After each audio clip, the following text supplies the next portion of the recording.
মায়ের কাছে যে ভোগটা গেছিল এই ভোগটা কিন্তু এখন পুজো হয়ে গেছে, মায়ের কাছে দিয়ে এসছে।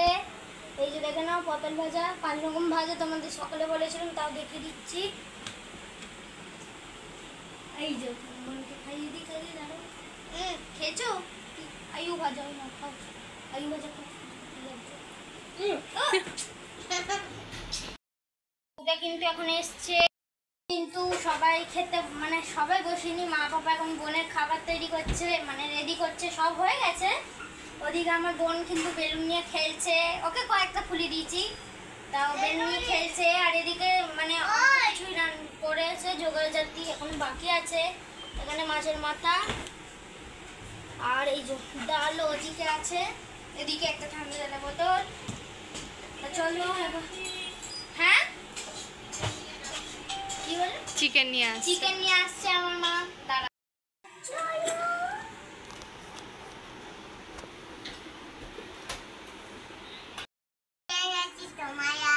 এই আদি না দুষ্টু না, আদি না দুষ্টু আদি আচ্ছা তাই আদি।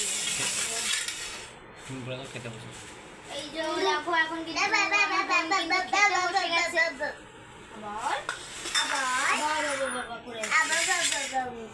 আজকে কিন্তু মা রান্না করেছে হচ্ছে এই এটা কিসের কি ডাল গো মা?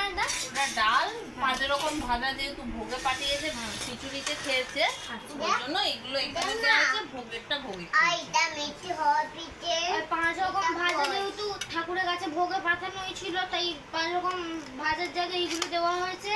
আর 5 রকম ভাজাতে কিন্তু ভোগের সাথে আছে উপরে। বলে দাও এটা কি কি রান্না হয়েছে বলে দাও। তুমি বলবে